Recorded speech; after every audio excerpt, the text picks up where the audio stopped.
주님을 찬양해. 모든 사람 와서 주를 찬양해. 주님을 찬양해. 할렐루야. 주를 찬양하라. 순서지를 보시던지 앞에 화면을 보시면서 한 구절 다 같이 말씀 봉독합니다. 시작. 예수께서 이르시되 손에 쟁기를 잡고 뒤를 돌아보는 자는 하나님의 나라에 합당하지 아니하니라 하시니라. 아멘. 오늘은 쟁기를 잡은 사람, 이런 주제로 함께 은혜를 나누기를 원합니다. 어릴 적에 우리가 농촌에서 성장을 하면서 기억에 남는 것이 있습니다. 항상 소를 몰고 그 뒤에는 쟁기가 연결되어 있고 농부가 그 쟁기를 붙잡고 밭을 가는 장면을 종종 목격했습니다. 아마 우리 어르신들은 본인이 직접 그런 일항을 이렇게 쟁기로 일궈가면서 삶을 누린 분도 계실 겁니다. 그런데 이 쟁기라는 것은 특징이 있어요. 조선시대의 한 화가가 그린 그림입니다마는 이렇게 소에 쟁기를 걸고 쟁기를 손을 잡고 농부가 밭이랑을 갈 때 절대로 한 손으로는 할 수 없다는 것입니다. 두 손으로 꼭 잡고 쟁기를 땅에다 대면 소가 힘으로 끌고 갑니다. 그때 그 쟁기가 밭을 일항을 파면서 쭉 가면서 거기에 이제 농작물을 재배할 수 있도록 쉽게 말하면 옥토로 만들어주는 거예요. 밭을 갈아주는 거예요. 두 손을 꼭 잡고 저 쟁기를 잘 운전을 해야 소가 가는 방향으로 밭이랑을 갈게 되는데, 만약에 이 농부가 한 손을 놓고 뒤를 돌아보면 어떻게 됩니까? 그 순간에 중심을 잃어요. 밭이랑이 그만 정상적으로 가지 못하고 옆으로 넘어져서 갈집을 못하게 되거나, 또 갈긴 갈아도 삐뚤빼뚤 해가지고 농사 지는데 큰 도움이 안 되는 그러한 밭이랑이 될 수밖에 없습니다. 그래서 이 쟁기의 구조가 두 손으로 앞을 보고 또 소가 가는 길을 지시를 해가면서 정확하게 가지 않으면 그의 밭농사를 풍작으로 만드는 게 쉽지가 않다는 것을 볼 수가 있어요. 오늘 함께 읽은 그 말씀에 교훈하는 것은 뭘까요?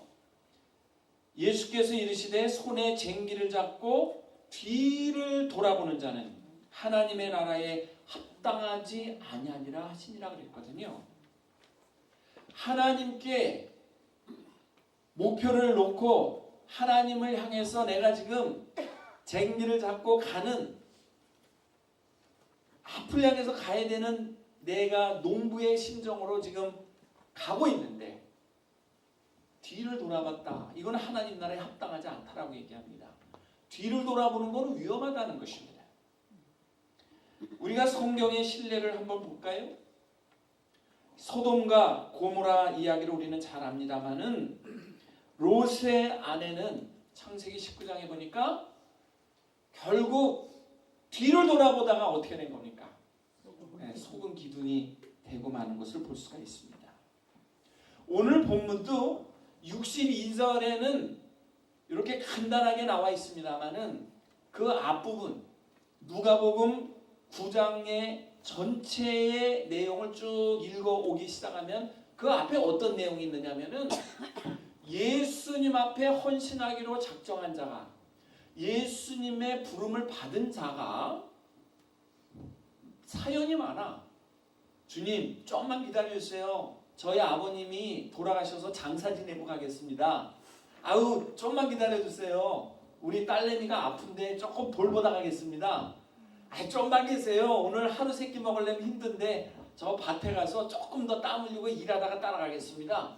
그러다가 결국 어떻게 돼요? 주님을 따라가야 될 걸 다 놓치는 거예요. 자기 개인에게 필요한 거를 먼저 하겠다고 주님은 조금 계시라고 결국 어떻게 되는 거예요? 주님을 바라볼 시간이 없는 거예요. 자꾸만 자기 일에 빠지고 뒤를 돌아보게 되고 옆을 보게 되고 머무르게 되고 앞으로 가지 못하는 그 사람을 향해서 하신 말씀이 바로 오늘 이 말씀이에요. 손에 쟁기를 잡은 사람이 뒤를 돌아보면 하나님 나라에 합당하지 않다라고 교훈하는 것입니다. 삼손과 드릴라의 이야기 우리는 잘 알잖아요. 삼손이 드릴라의 미모에 심취해가지고 하나님을 잊어버리고 하나님의 능력을 마치 자기가 잘나서 얻은 것처럼 착각을 하면서 드릴라의 품에서 심취해 있는 순간에 그 능력이 다 빠져나가요. 결국은 뭐가 됩니까? 머리가 다 잘리고 비참한 종말을 맞이하는 게 삼손의 모습 아니에요? 이거는 우리에게 어떤 교훈을 가르쳐 줍니까? 주님을 바라보고 따라가는 신앙생활, 천국을 향하여 가는 우리의 삶 속에 때때로 인정 때문에, 이성 때문에 또는 여러 가지 환경 때문에 잡고 있던 쟁기를 놓친다든지 한 손을 놓고 딴 데를 바라본다든지 그 순간 어떻게 됩니까? 위험성을 가져오게 된다는 것입니다. 쟁기를 잡은 자는 앞만 보고 가야 돼요. 그래야만 그날의 밭농사가 성공적으로 끝나게 되는 것입니다. 오늘 본문이 우리에게 교훈하는 몇 가지를 좀 더 구체적으로 살펴보기를 원합니다. 첫 번째로 우리가 살펴보겠습니다. 쟁기를 잡은 사람은 바디랑을 곧게 갈아야 합니다. 삐뚤삐뚤 갈면 안 돼요. 멀리서 봤을 때 똑바로. 요즘에는 이렇게 줄을 대놓고서 이렇게 똑바로 갈고 이럽니다만은 옛날에는 그렇지 않아요. 농부가 어떻게 핸들하느냐에 따라서 소가 가기 때문에 똑바로 가느냐 안 가느냐는 그 농부의 능력을 평가받는 겁니다. 첫 번째 일항을 똑바로 갈면 두 번째 일항은 자동으로 똑바로 갈아요. 그거랑 간격을 맞춰서 가면 되잖아요. 근데 첫 번째 일항이 잘못되면 두 번째부터 다 잘못됩니다. 전체가 다 잘못됩니다. 바디랑을 가는 게 능사가 아니라 어떻게 갈아야 한다? 곧게 똑바르게 가는 것이 쟁기를 잡은 자의 첫 번째 도리다 이 말입니다. 우리 인생길의 삶의 현장에 보면은요, 정의를 위해서 올곧게 살려고들 노력하는 사람이 굉장히 많습니다. 근데 살다 보니까 여러 가지 환경에 부딪히면서 그 올바로 가야 되는 길이 어느 순간부터 흔들리기 시작하는 경우를 종종 보게 됩니다. 신학자 중에 바클레이라는 분은 이런 말을 했습니다. 어깨너머로 뒤를 돌아보는 자는 곧바르게 쟁기질을 할 수 없습니다. 앞을 봐야지. 어깨너머로 뒤돌아보면서 쟁기질을 하면 할 수는 있을지 몰라도 곧바른 일항을 만들 수는 없다고 말씀합니다. 메이스필드라고 하는 분은 이런 시를 썼어요. 오 주님, 일항을 바르게 이끄시느니 피와 눈물 젖은 우리 마음밭에 주님은 푸른 곡식의 새싹을 주시리니 우리는 잡초 제거한 밭을 거르리이다. 우리는 누런 추수터를 이야기하리이다. 거룩한 떡을 만드는 그 곡식을 생각하리이다. 이런 시를 썼거든요. 이 시는 인생의 삶을 주관하시는 하나님을 바라보면서 현재의 고난과 역경과 수고가 따른다 하여도 모든 잡초를 제거하고 결실한 열매로 나타나는 거룩한 떡처럼 주 앞에 귀하게 쓰임받고 희생적인 삶을 살라고 부탁하는 그러한 시의 내용입니다. 거룩한 떡을 만드는 그 곡식을 생각하듯이 우리가 인생의 일항을 만들어갈 때 산전수전을 겪는다고 하잖아요. 산전수전을 겪지만 그 일항은 곧바로 가는 흐트러짐이 없는 그런 일항을 가는 주인공이 되시기를 축원합니다. 곧바로 가는 게 필요한 것입니다. 제가 어느 분을 만났더니 요즘에 본인이 보는 드라마가 하나 있다 그러면서 얘기를 하는데 하도 그분이 얘기하는 게 재밌어가지고 그 드라마 제목이 뭐니? 하고 물어봤죠. 그랬더니 펀치래요. 펀치라는 드라마래요. 그래서 이게 뭔 건가 해서 제가 인터넷을 검색을 했더니 그런 드라마가 있더라고요. 그래서 그 드라마를 최근 거를 한번 딱 클릭을 했더니 그 내용이 검사들의 이야기예요. 검찰청. 그래서 검사, 검찰총장, 법무부 장관, 대통령 비서실장 이런 분들의 생활상을 아주 리얼하게 극작가가 써가지고 드라마로 만든 건데 그 내용을 보니까 진짜 재밌더라고요. 그리고 막 얽히고 설키고 돌아가는 게 아주 박진감 있고 긴장의 끈을 놓지 못하고 그 중에 주인공 검사는 이제 한 달밖에 못 사는 시한부의 병을 갖고 사는데 올바르게 가려고 노력을 하는데 검찰총장부터 법무부 장관부터 온갖 비리를 저지르는 것이 막 눈에 들어오니까 저거를 바로 잡아보려고 막 애쓰는데 자기는 이제 한 달밖에 못 살아요. 그러나 바르게 잡아보려고 애쓰는데 힘 있는 자기의 상급자들이 회유를 하고 협박을 해가지고 수사를 못하게 하고 방해를 합니다. 그러면서 스토리가 뭐 반전되고 또 돌아왔다가 그 다음에 보면 또 반전되고 이런 식으로 엮어지는 드라마인데 재미는 있습니다. 근데 제가 거기서 한 가지 깨달은 게 있어요. 지금 시한부 인생을 사는 이 검사는 다 벽에 부딪히고 수사하려고 그러면 곧바로 위에서 압력이 들어와가지고 가로막고 또 내가 증거한 그 증거물들이 막 변조가 돼가지고 둔갑을 하고 이러면서 오히려 자기가 수사를 못하게 되는 이런 것들을 보면서 회상하는 한 장면이 제 머리에 딱 들어오는데 자기가 사법고시를 패스하고 사법연수원에서 공부를 한 다음에 사법연수원을 졸업하면서 자기가 이제 법조인으로 조금 발을 들여놓을 때 선서하는 장면이 있어요. 선서 내용이 꽤 길어요. 근데 그 핵심은 뭐냐? 정의를 위해서 내 일생을 바치겠노라. 이게 핵심이에요. 의사들은 어때요? 온갖 힘든 과정을 통해서 7, 8년 공부해가지고 전문의가 되는 순간에 이제 히포크라테스 선서를 딱 하고 의사로 이제 출발하지 않습니까? 그 히포크라테스 선서는 뭐예요?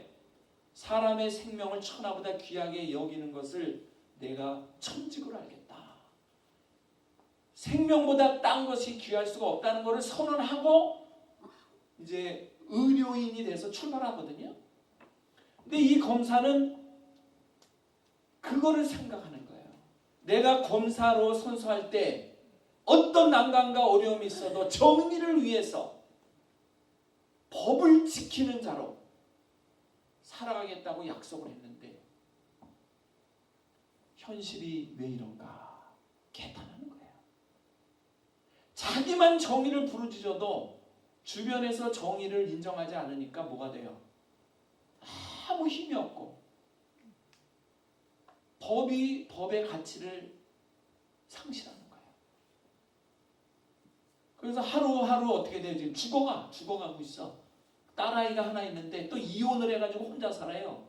근데 딸아이가 하나 있는데 아빠가 이제 시한부라는 걸 어느 날 알게 되고 여러 가지를 알게 되면서 이 아이는 맨날 울기만 한다고요. 아빠를 보면. 이제 며칠을 못 보니까. 그 어머니는 안타까워서 아들이 오면 밥이라도 잘해주려고 진수정찬을 차려놓지만 병세가 세지면서 음식을 먹을 수가 없어요. 그냥 숟가락을 다 내려놓고 먹지를 못해요. 아무리 좋은 걸 해줘도 점점 몸이 어떻게 됩니까? 압박을 하고 심장이 멎어가니까 음식을 먹을 수가 없죠. 왜 제가 이런 얘기를 할까요? 쟁기를 곱게 잡고 가려고 해도 환경의 유혹과 환경이 나를 가로막아서 그 쟁기를 가지 못하게 가로막아가지고 못 갈 때가 있더라는 거예요. 못 갈 때가 있더라는 거죠. 그럼에도 불구하고 오늘 이 시인은 무엇을 얘기합니까? 그럼에도 불구하고 네가 몸은 못 갈지라도 네 마음은 변하면 안 된다. 네 마음은, 내 마음은 아무도 타치 못하잖아요. 내 몸은 가로막으면 못 가지만 내 마음은 아무리 가로막아도 저쪽으로 갈 수 있잖아요. 내 마음은 변하면 안 된다는 것을 강조합니다. 그렇습니다. 손에 쟁기를 잡은 사람은 곧게 밭이랑을 갈아야 돼요. 천국을 품은 자, 예수 그리스도를 구주로 영접하고 천국을 소망하며 살아가는 자는 천국에 가는 날까지 천국 시민권자로서의 나의 의무를 잘 행하도록 쟁기를 잡고 뒤돌아보지 말고 곧게 걸어가야 될 줄로 믿습니다. 두 번째로 쟁기를 잡은 사람은 바디랑을 깊게 갈아야 돼요. 곱게는 갈았는데 그냥 후투구 갔어. 후투구 돌돌돌돌하고 후투구 하니까 씨를 뿌리니까는 심어지지가 않아. 너무 이게 낮아가지고 바람이 부니까 다 날아가. 비가 오니까 다 떠내려가. 그 농작물은 다 흉작이 되는 거죠. 바디랑을 곱게 갈 때 어떻게 갈아라? 두 번째, 깊게 갈아야 돼요. 깊게 갈아야 거기에 씨앗을 뿌리면 깊이 내려가고 거름과 수분을 주면 어떻게 돼요? 깊이 영양을 공급받아가지고 그 씨앗이 생명력을 갖고 움을 트고 싹을 내고 열매를 내는 그 원동력을 제공하는 게 뭐냐? 깊게 가야 돼. 그 깊게 간 거는 새들이 와서 쪼아 먹을 수가 없어요. 자기 부리보다 더 깊게 씨앗들이 심어졌기 때문에 그거 쪼아 먹을 수가 없어요. 드러나 있는 거는 새들이 와서 쪼아 먹죠. 깊게 가는 게 얼마나 중요한지 몰라요. 우리가 신앙의 이랑을 갈면서 살아갈 때 깊게 가야 돼요. 그 신앙생활이 얕은 분이 있고 깊은 분이 있어요. 우리는 음식을 먹어도 얕은 맛이 있고 깊은 맛이 있는 걸 알죠? 얕은 맛은 요 혓바닥에서는 맛있는 것 같은데 한두 번 먹으면 안 먹게 됩니다. 근데 깊은 맛은 어때요? 두고두고 먹어도 항상 내 입에 맞고 아주 입맛이 좋잖아요. 사람이 그래요. 사람을 만나보면 한두 번 만났는데 이제 이 사람 그만 만나야 되겠다 이렇게 되는 분이 있고요. 몇 년을 매일 만나도 또 보고 싶은 분이 있단 말이에요. 의무적으로 만나는 게 아니라 자발적으로 만나고 싶은 분이 있단 말이에요. 그게 뭘까요? 그분의 인격이 깊은 곳에서부터 우러나와. 겸손의 인격이, 아주 훈훈하고 따뜻한 마음의 인격이 깊은 곳에서부터 우러나오기 때문에 실증이 나지도 않고 그렇다고 해서 뭐 간지러운 것도 아니고 항상 어때요? 좋아. 보면 유익하고 좋아요. 제가 미국 와가지고 사실은 친구가 없었어요. 왜? 한국에서는 같이 신학교 공부하면서 졸업한 분들이 이제 목회 현장에 가지만은 다 연락을 하잖아요. 그러면 뭐 동창회 같이 이렇게 연결이 돼가지고 한 달에 한 번 뭐 이렇게 계속 만나다 보면은 몇십 명이 연락이 안 끊기고 말이죠. 우정을 나누게 되고 목회 현장의 이야기를 나누면서 힘이 되어주고 이러거든요. 근데 미국에 왔더니 아는 사람이 하나도 없네. 아는 사람이 하나도 없는 거예요. 미국에 왔는데. 더군다나 뭐 나랑 같이 공부하던 분 중에 이쪽에 와간 사람은 내가 뭐 찾아볼 수가 없어요. 그러니까 한국에 두고 온 분들은 여기 와서 처음에는 몇 번 연락을 하지만 그 다음에 몇 년 지나면서는 자꾸 연락이 끊기고 그냥 이제는 새해 인사차 한번 연락하고는 또 끊기고 그러니까 뭐 친구가 아니죠. 이제 남이 돼버렸지 뭐. 얼굴 못 본 지가 뭐 다 10년 15년 넘어가니까. 미국에 왔는데 아는 사람이 없네. 그래서 내 마음에 좀 내가 믿고 얘기할 수 있는 친구가 있으면 좋겠다고 늘 기도를 했어요. 그래서 몇몇 분을 이렇게 만나서 처음에 아파트에 살 때 그 주변에 있는 분들하고 좀 가까워 보려고 하고, 그 다음에 또 아파트에서 이제 이사를 해가지고 콘도로 가가지고 또 콘도에서 살 때 또 주변에 있는 분하고 친해 보려고 그러고, 또 콘도에서 또 몇 년 있다 이제 하우스로 또 와가지고 지금 사는 곳에 있을 때 또 주변에 있는 분을 만나보려고 그러는데, 뭐 만나는 거는 되는데 지속이 안 돼요. 하다가 어느 날 연락 끊기면 또 그냥 뭐 몇 달이고 연락 안 하고 그냥 가는 겁니다. 관심이 없는 거죠. 쉽게 말하면 뭐 마음이 안 끌리니까 연락 안 하는 거죠. 근데 제가 2년 전에 제가 속해 있는 교단의 총회가 LA의 컨벤션 센터에서 있었거든요. 이 총회가 미국 전역을 이렇게 돌아다니면서 합니다. 매년. 미국뿐 아니라 캐나다, 남미 이쪽까지 나가서 하거든요. 금년 5월 총회는 브라질에서 해요. 우리 교단 총회가 브라질 그 리우에서 하게 되는데, 2년 전에는 우리 LA 컨벤션 센터에서 했기 때문에 제가 갔어요. 다들 각지에서 와서 이제 호텔에 숙소를 정해놓고 와가지고 거기서 회의를 하고 기도하고 이제 그러고 돌아가게 되는데, 거기를 가가지고는 기도하고 그러는데 제 옆에 있는 목사님 한 분이 나보다 연세가 10살쯤 많아요. 10살쯤 많은데 이분이 하루 이틀 3일을 같이 지내면서 그 총회를 참석하고 있는데, 마지막 날쯤 이제 헤어져야 될 때쯤 됐는데 쿡쿡 찔르더니 뭐 목사님이 사는 집이나 본인이 사는 집이나 그렇게 멀지 않으니까 우리 총회 끝나고 가더라도 한번 만나서 식사를 합시다 이러더라고요.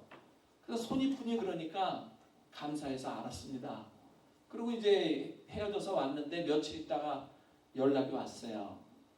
만나자고. 그래가지고 이제 만나가지고 식사를 하면서 한 2시간 대화를 했거든요. 근데 이분이 그 다음 주에 한번 또 만나재요. 그래서 그 다음 주에 또 만났어요. 그러니까 뭐 주로 금요일 날 점심에 만났는데 그 다음 주에 또 만나재. 그래서 그 다음 주에 또 만났거든요. 그러다가 한 분이 또 오셨어요. 그 3시 됐거든요. 근데 그 다음 주에 또 만나재. 그래서 또 만났어요. 그래서 한 4번을 만나서 한 달을 만났는데 한 분이 또 왔어요. 그 4명이 됐어요. 그래서 4명이 돼가지고는 어디 딱 가면은 자리가 딱 맞아요. 4명씩 앉도록 돼 있으니까. 그래서 또 헤어질라 했더니 다음 주에 또 만나재요. 그래가지고요 1년 동안을 매주 금요일 1년을 매주 금요일 만난 거예요. 한 번도 안 빼고. 그런데 지루하지도 않고 실증도 안 나고 너무 기쁘고 감사한 거야. 그리고 이제 그 뒤에는 너무들 바빠. 자기 사역도 바쁘고 뭐 정신이 없으니까 매주는 못 봐요. 매주는 못 보지만 2주에 한 번. 2년 차부터는 2주에 한 번 보는 거예요. 그래서 지금도 이제 2주에 한 번 봐요. 근데 돌아가면은 항상 저녁에 서로가 이제 이 스마트폰으로 오늘 하루 고마웠다고 문자를 보내주거든요. 문자를 보내주는데 저한테 날라오는 문자는 뭐냐면 오늘도 해피 바이러스를 받아서 고맙습니다. 이렇게 딱 와요 문자가. 그러면 제가 미투 하고서 거기다 스마일하는 그림을 하나 붙여가지고 보내줘요. 나도 그렇다고. 근데 그 4분 중에 한 분 목사님이 2년 전에 가을에, 우리는 2년 전 봄부터 만나기 시작했는데 2년 전 가을에 들어오신 분 중에 한 분 목사님이 대장암 말기 딱 2개월밖에 못 산다고 판정받은 목사님이었어요. 근데 지금 2년이 거의 지났는데도 지금 살아계세요 이분이. 이분의 간증은 뭐냐? 우리가 매주 모여서 기도하고 격려해주고 마음에 행복을 주는 이야기를 나누고 가니까 자기가 피곤한지를 모르고 2주에 한 번씩 그 키모테라피 항암 치료를 받고 막 죽을 지경으로 막 사경을 헤매다가 또 며칠 만에 일어나가지고 추스리다가 또 2주 후에 또 맞으러 가거든요. 이 항암치료 이게 굉장히 힘들대요. 그래서 사투를 하는 거예요. 2달밖에 못 산다 그래가지고 사투를 하는데 우리를 만나고 기도하고 지나가는 어느 날 갑자기 그냥 배가 막 찢어지는 듯이 아프면서 화장실을 가고 싶어가지고 화장실에 가가지고 그냥 다른 때는 변을 못 본 거예요. 대장을 암덩어리가 가로막고 있어가지고 이 통과가 안 돼가지고 자기는 화장실 가도 변은 못 보는 거예요. 거기가 막혀가지고 암덩어리로. 그러니까 그냥 밤새 동동동동 굴르고 싸우다가 온 가족들 다 뒤집어지죠. 한 사람이 그러면 잠도 못 자고. 그러니까 다른 분 피해 안 준다고 저 구석진 방에서 혼자 그러다가 식은땀 흘리다가 지쳐가지고 낮에 자다가 또 일어나고 이런 생활을 하시던 분인데 어느 날 막 통증이 오고 막 화장실을 가야 돼가지고 가서 막 기도를 하면서 힘을 주고 있는데 그냥 뭐가 쫙 빠져나오더래요. 그래서 보니까 막 피가 섞여가지고 뭐가 쫙 나왔는데 그날부터 이제 변을 보기 시작한 거예요. 이 막힌 게 뚫린 거예요. 막힌 게. 그러면서 계속 끼고를 받으면서 우리와 함께 기도하고 대화하는 중에 놀라운 기적이 나타난 거예요. 의사가 대장에 있던 암덩어리가 싹 날아갔다 그러더래요. 싹 빠져서 없어졌다 그러더라는 거야. 그래도 그 장 표피에 암세포들이 남아있을 수 있기 때문에 계속 치료를 받아야 된다. 그리고 다른 곳으로 전이 되는지를 계속 체크업을 하면서 치료를 받아야 되기 때문에 이 끼몬을 계속 하면서 2달에 한 번 MRI를 찍어가면서 그 부분의 상태를 점검해야 된다고 하면서 지금 지내온 게 거의 2년이 다 되고 있는 거예요. 지금. 그렇게 얘기하다 보면 건강한 사람하고 똑같아요. 그러면서 그분의 간증인즉슨 우리의 만남이 없었다면 나는 벌써 하나님께 부름을 받았을 거다. 우리의 만남이 너무 행복하고 즐겁고 해피바이러스를 받아가니까 막 웃게 되고 항상 긍정적이 되고 마음이 따뜻해지고 이러면서 항상 즐거워지니까 신체 기능도 같이 즐거워서 춤을 추는 거예요. 세포들이 같이 춤을 춘다는 거예요. 그분 표현을. 그러면서 자기 말로는 완치됐다는 거예요. 근데 그건 본인 생각이지 의학적으로 그렇진 않을 거예요. 근데 놀라운 게 2개월 시한부 판정받은 분이 지금 2년 가까이를 살고 있다는 자체가 기적 아닙니까? 근데 그분의 간증은 바로 어디에서 오는가? 자기의 믿음도 믿음이지만 주변에 만나는 이들의 합심해지는 믿음, 기도가 나의 믿음을 더 깊게, 나의 믿음을 더 깊게 만들어주고 더 넓게 만들어주는 그 능력을 느끼기 때문에 자기가 지금 기적까지 사는 거다. 이런 고백을 합니다. 얼마나 감사한지 몰라. 이번 금요일날 또 만나요. 그분은 그저 나올 때 되면 얼굴을 그리면서 나온대. 만나는 사람들 얼굴을 뭐 종이에 그리는 건 아니지만 하여튼 머리에 종이를 하나 해놓고 이렇게 그리면서 나온대. 좋아가지고 콧노래 들으면서. 그분은 이제 건강 때문에 목회를 못하죠. 2년 전에 목회하던 그 목회에 대해서 사임을 했거든요. 시한부 판정을 받아가지고. 근데 요즘 자꾸 좋아지니까 다시 이제 목회를 하시고 싶다 그러더라고. 그래서 일단은 그러면 가정에서 가족에 모여서 예배 드리는 걸로 다시 시작을 하고 그분은 이미 연세가 63세가 됐거든요. 그래서 어느 교회에서 청빙해 가기에는 나이가 많아서 어디 교회에 부임해 가기는 좀 곤란하고 이제 본인이 시작하는 거예요 또. 그러면서 교인이 많아야만 교회가 아니잖아요. 2-3이 모여서 예배하고 찬송하고 말씀 전하고 함께 기뻐하면 그게 교회니까 다시 그렇게 시작하라고 말이죠. 우리가 인생을 살아가면서 신앙의 쟁기를 잡은 손은 신앙의 일항을 깊이 갈 수 있어야 되고, 학생들은 학문의 일항을 깊이 갈 수 있어야 됩니다. 또한 헌신하는 분들은 봉사의 일항을 깊이 가야 되고, 우리 어르신들은 사랑의 일항을, 인격의 일항을 깊이 갈아서 모든 이들에게 행복 바이러스를 나눠주는 주인공이 되시기를 축원합니다. 깊게 갈아야 돼. 깊게. 그게 중요한 거예요.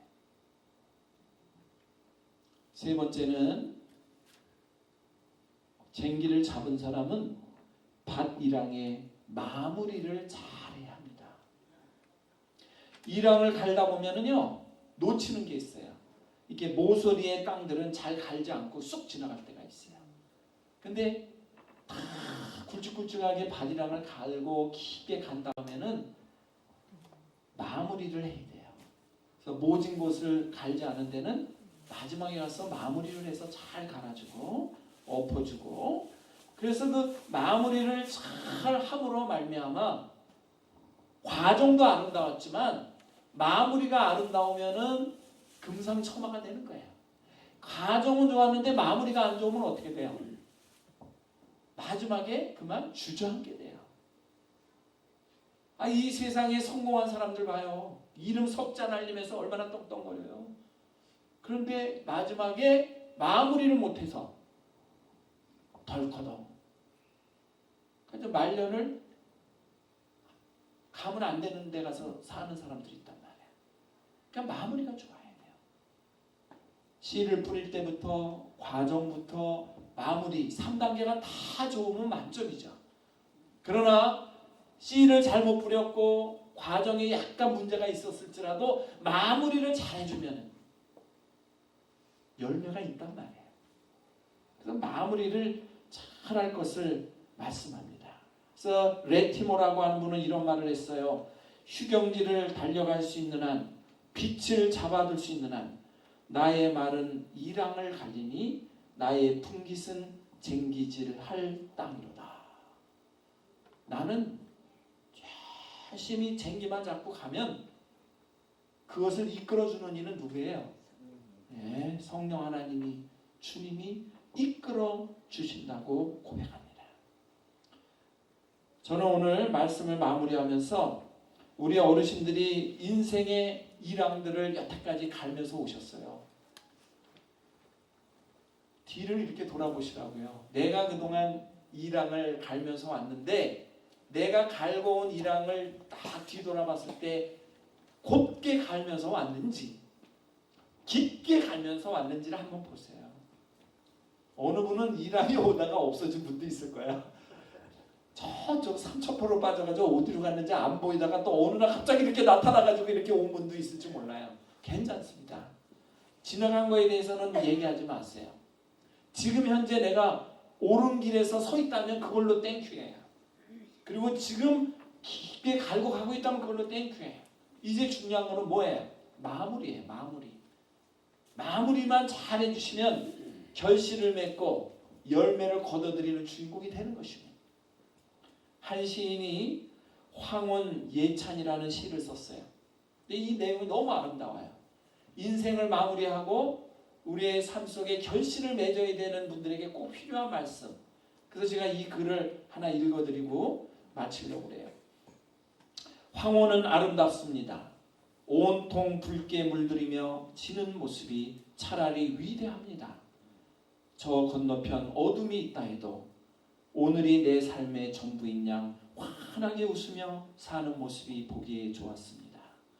절망 속에 희망이 소중하며 어둠 속에 빛이 더 반짝이듯 인생의 황혼에 놓을 그 모습은 그대로가 눈물겹도록 아름답습니다. 늙음이 외롭다 하고 애처롭다고 하지만 아닙니다. 깨어진 삶 속에서 맑은 영이 흐르고 외로운 데서 지혜가 나오며 약한 데서 강함이 나온다는 사실을 아시는지요? 그 안에 기품이 있고 경륜이 흐르고 있음을 모르시는지요? 그들의 교훈을 경청하고 그들의 말에 순종하며 그들의 존재를 높여줄 때 복의 흐름이 어디로부터 오는지를 알게 될 것입니다. 저 건너편 또 다른 새벽이 밝아오는 것을 알기에 어두운 죽음조차도 넉넉이 감싸 안으며 온 누리 붉게 물들이는 황혼이 그래서 위대한 것입니다. 황혼 예찬. 아침에 뜨는 해도 맑지만 서쪽에 지는 해는 더 멋있습니다.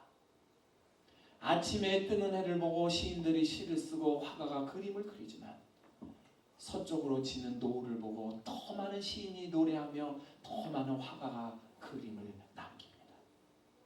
우리 어르신들은 뜨는 해를 그리워할 때가 아니라 이제는 서쪽에 물들이는 아름다운 노을을 멋있게 만들기 위해서 준비를 하셔야 됩니다.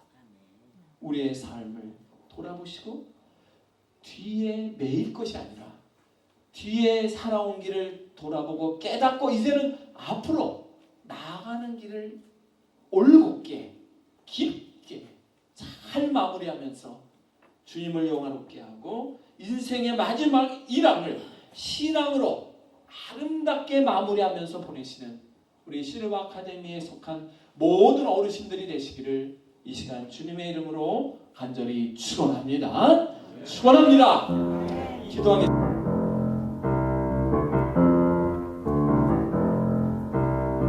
주님을 찬양하라.